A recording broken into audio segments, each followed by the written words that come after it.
Praise the Lord. जय मसीह की। आज सभी ये क्वेश्चन पूछते हैं, अगर परमेश्वर है, भगवान है, तो ये आज कोरोना वायरस से लोग मर क्यों रहे हैं इतने ज़्यादा। हर एक दिन में लाखों के हिसाब से केस आ रहे हैं। तो इसी का आंसर पास्टर दानियल राज देने जा रहे हैं।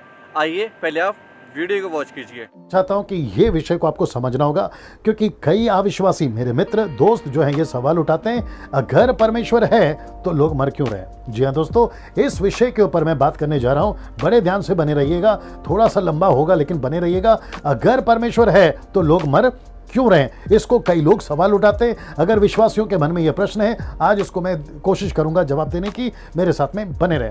नाउ सबसे पहले 3 कारणों को देखते हैं जिससे तब से लेकर अब तक सबसे ज्यादा मौतें हुई हैं। आइए देखते हैं वो 3 कारण क्या है। पहला, जिसको कहते हैं नेचुरल डेथ, यानी उम्र हो गई और आदमी मर गया। दूसरा, जो सबसे ज्यादा मौतें हुई हैं और वह है बीमारी। तीसरा, एक वजह जो सबसे ज्यादा है, यानी 2 में से सबसे ज्यादा है, और वह है कत्ल। तो इसका मतलब है सबसे पहला है नेचुरल डेथ, उसके बाद में है बीमारी, फिर उसके बाद में है कत्ल। इन 3 वजहों से तब से लेकर, यानी आदम से लेकर अभी तक इंसानों की मौतें हुई हैं। तो इन 3 कारणों की वजह से हुई है। जब ये 3 कारणों की वजह से मौतें हुई हैं दोस्तों, बड़े ध्यान से देखिएगा, इन तीनों मौतों में परमेश्वर का हाथ नहीं है। तो प्रश्न ये उठता है, फिर परमेश्वर को दोष क्यों दिया जाता है। सबसे पहला आदमी मरा कैसे, नेचुरल डेथ से। दूसरा आदमी मरा कैसे, बीमारी से। तीसरा आदमी मरा कैसे, कत्ल करने से, आपस में एक दूसरे को मार लिए। तो परमेश्वर का हाथ यहां पर का है। तो सबसे पहली चीज जो सबसे ज्यादा मौतें होती है इन तीनों में से किसी एक से, तो सबसे पहला तो ये तो पता चल गया इसमें परमेश्वर का हाथ नहीं है। अब बचा बाकी रीजनों से या कारणों से जो मौतें हो रही हैं, और लोग कहते हैं कि परमेश्वर उसको क्यों नहीं रोकता। आइए उसको भी देख लेते हैं, उसको भी जांचते हैं कि इन 3 के अलावा जो बाकी कारणों से मौतें हो रही हैं उसके पीछे क्या परमेश्वर है या फिर कोई और है। आइए उसको देखते हैं। बड़े ध्यान से मेरे साथ में बने रहे। इन प्रश्नों के पीछे, यानी कि बाकी कारणों से जो मौतें हो रही है, परमेश्वर उसको क्यों नहीं रोकता, उसके पीछे जो कारण है वह है पाप। जी हां दोस्तों, वो है पाप। इसका मतलब है कि पाप के चलते बाकी चीजें हो रही है। आइए देखते कैसे। रोमियो की किताब उसका पहला अध्याय वचन 24 लिखा है कि इस कारण परमेश्वर ने उन्हें उनके मन के अभिलाषाओं के अनुसार अशुद्धता के लिए छोड़ दिया कि वे आपस में अपने शरीरों के अनादर करें, यानी कि अपमान करें। फिर वचन 28 कहता है कि जब उन्होंने परमेश्वर को पहचानना ना चाहा, इसलिए परमेश्वर ने भी उन्हें उनके निकम्मे मन पर छोड़ दिया कि वे अनुचित काम करें। अब यहां पे ये 2 वचन के अलावा दोस्तों के अनुसार दोस्तों यह पता चलता है कि परमेश्वर ने उनको त्याग दिया। क्यों? उसके पीछे वजह क्या है? उनकी गलतियां। उसके पीछे वजह क्या है? उनके पाप है। उसके पीछे वजह क्या है? उनका निकम्मा चाल चलन है। तो परमेश्वर के यहां सिस्टम है, पापियों से प्यार करता है, पाप से नहीं ना। ये वचन को देखिए, याकूब की किताब उसका पहला अध्याय वचन 14 और 15 लिखता है, प्रत्येक व्यक्ति अपनी ही अभिलाषा में खिंचकर फंसकर परीक्षा में पड़ता है।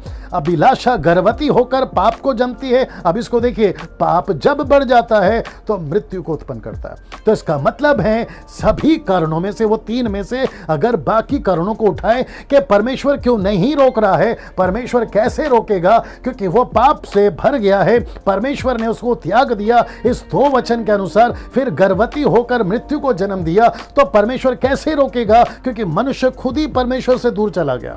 परमेश्वर को उसने त्याग दिया, परमेश्वर से मनुष्य अलग हो गया। इस पृथ्वी के अंदर, प्लैनेट के ऊपर, चाहे कोई भी जाति धर्म कौम का क्यों ना हो, वो परमेश्वर से अलग हुआ है और उसकी मृत्यु होनी शुरू हो गई। या क्षमा करें, रोमियो किताब उसका 6 का 23 क्या कहता है देखिए, क्योंकि पाप की मजदूरी तो मृत्यु है। मैं रिपीट करता हूं, पाप की मजदूरी मृत्यु है। मतलब आपका वेतन क्या है? पाप का मृत्यु है। आप पाप करते रहोगे, मृत्यु होती रहेगी। ये परमेश्वर का दोष नहीं है, ये इंसान का दोष है ना। इसको देखिए, परमेश्वर ने तो कभी नहीं कहा था आतंकवादी बनो, मर्डरर बनो, डाकू बनो, शराबी बनो, रेपिस्ट बनो। परमेश्वर ने कभी नहीं कहा। ये मनुष्य की गलतियां हैं, मनुष्य ऐसा बना है और उसके चलते ये परिणाम हुए हैं ना। उत्पत्ति की किताब 6 का 5 लिखा है, यहोवा ने देखा मनुष्यों की बुराई पृथ्वी पे बढ़ गई, उनके मन के विचार में जो कुछ उत्पन्न होता है निरंतर बुरा ही होता है। अब अगला वचन देखिए, 6 का 6 कहता है, यहोवा पृथ्वी पर मनुष्य को बनाने से पछताया।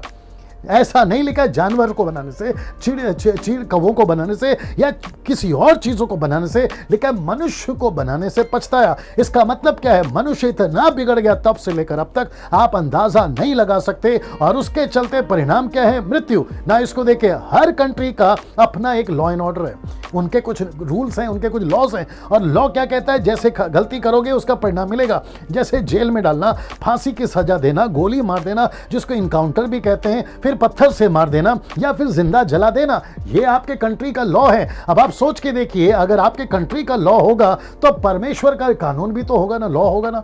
परमेश्वर का कानून क्या है? पाप करोगे मृत्यु आएगी, मुझसे दूर जाओगे मृत्यु आएगी, मुझसे दूर जाओगे तुम बिखर जाओगे। वचन देखिए, ये आखिरी वचन है, वचन देखिए मत्ती की किताब उसका 12:30 में क्या लिखा देखिएगा, लिखा है कि जो मेरे साथ नहीं वह मेरे विरोध में है, और जो मेरे साथ नहीं बटोरता वह बिखरता है। इसका मतलब है स्कैटर्स।